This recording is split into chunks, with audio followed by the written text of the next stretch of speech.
Bonjour à toutes et à toutes, heureux de vous retrouver à Psy à la maison 45. La semaine dernière, nous avions vu la psychologie humaniste, et dans la psychologie humaniste, je vous ai parlé de la Gestalt thérapie.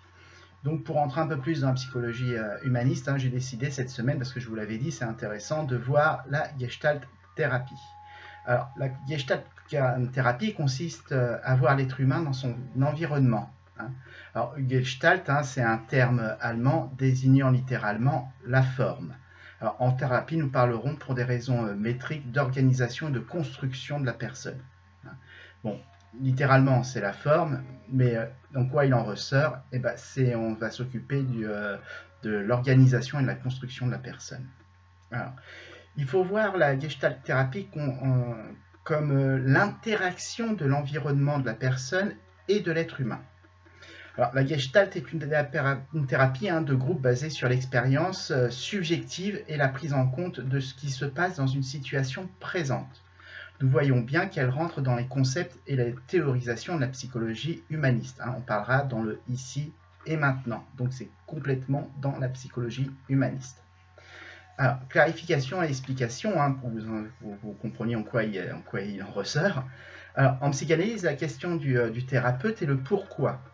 Nous sommes dans le dire, la parole est libératrice en psychanalyse. En Gestalt thérapie, la question est le comment, où le geste et la posture, l'expression du mouvement de la posture exprime le traumatisme de la personne. Alors, pour faire simple, si on change la posture, on améliore le comportement de la personne dans son environnement. Alors, la Gestalt intègre toutes les dimensions de la personne, le physique, l'affectif, le cognitif, le social, le spirituel. La Gestalt réhabilite le ressenti corporel et l'émotionnel. Le patient est acteur du changement, il participe au même titre que le thérapeute est acteur. Alors, nous avions vu en psychologie ou en psychanalyse, nous avons le thérapeute d'un côté, le patient de l'autre, et c'est le patient qui va donner libre cours à ses fantasmes, à ses dires, à ses rêves, et le thérapeute, lui, il est de son côté, il reste neutre. En Gestalt thérapie, pas du tout. Le thérapeute, il va intervenir constamment auprès de la personne. Alors, la Gestalt s'associe volontiers à différentes techniques de développement personnel. Alors, qu'est-ce que j'entends par là? On peut avoir des théâtres de clowns, de danse, d'art plastique, musique, théâtre, voix, chant. Alors, vous comprendrez bien là qu'on a une relation complètement différente par rapport à la psychologie et à la psychanalyse, parce que là, on est dans le groupe. Alors, évidemment, une Gestalt peut se faire de thérapeute à personne, si on le souhaite. Si on ne peut pas s'exprimer devant des personnes, on peut le faire individuellement. Mais généralement, ça se fait en groupe. Le thérapeute, je viens de vous le dire, il est participant, observateur actif. Alors, ça veut dire quoi?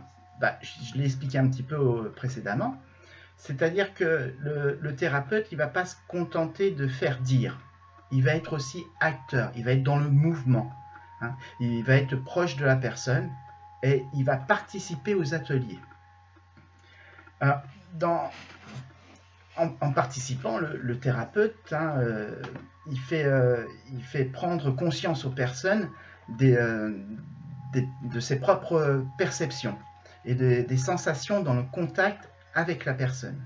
La différence de perspective entre les deux personnes compte pour une bonne part dans le processus thérapeutique. C'est cet échange qui est important dans le processus thérapeutique. Bonjour Mimine. Alors, exemple de Gestalt pour que vous compreniez en quoi il en ressort, pour vous aider à comprendre. Alors, il y a deux techniques qui sont couramment utilisées en Gestalt thérapie. La première, c'est le dialogue à deux chaises. On a deux chaises positionnées et le sujet, on va lui demander de faire un dialogue entre deux personnes.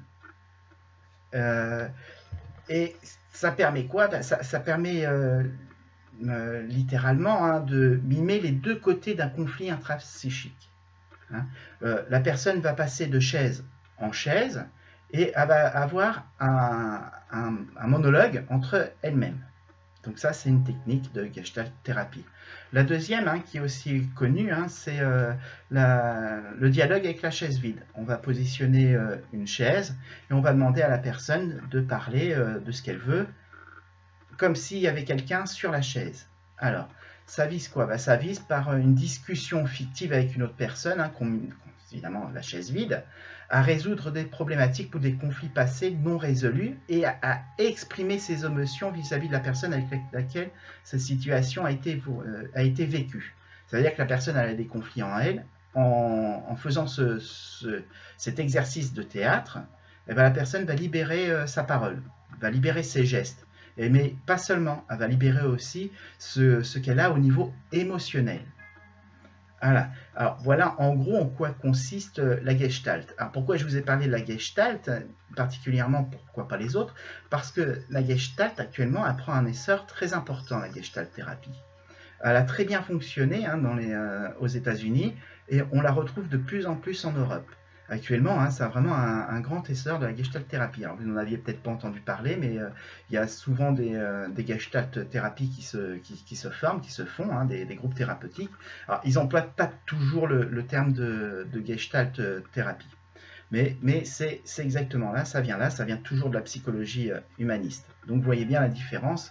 Et vous voyez bien ce qui est nouveau, le fait que le thérapeute est participatif et, dans la parole et dans le geste. Alors, ces petits groupes-là, est-ce que ça apporte du bien? Bah oui, ça apporte du bien et on a des bons résultats en Gestalt thérapie, c'est pour ça que ça prend de l'essor. C'est très intéressant. Évidemment, c'est pas permanent. On a observé par exemple sur des groupes de travail que quand on arrête la thérapie, la Gestalt, quand on arrête la thérapie, au bout de 4 mois, ce qu'on pensait être parti peut revenir. Je dis bien peu.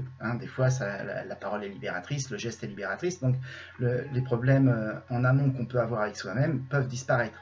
Mais ce n'est pas toujours le cas. Mais ce qui est intéressant, c'est que ça soulage. Ça soulage vraiment. Et les personnes se mettent à faire des choses qui sont vraiment l'expression du ressentir, de l'empathie. On parlera vraiment d'empathie. On ressent émotionnellement des choses très fortes. Alors, j'ai un exemple, quand Bigard parle du cri primal dans son sketch, l'humoriste Bigard, ça vient de là. Ça vient de la psychologie humaniste, ça vient de la Gestalt thérapie. Donc, si vous regardez un peu, évidemment, dans le sketch, c'est humoristique, mais ça résume bien ce que c'est que la Gestalt thérapie. C'est intéressant, vous verrez. Et c'est vraiment quelque chose de libérateur qui vous accompagne. Vous avez un bon soutien et on a de bons retours là-dessus.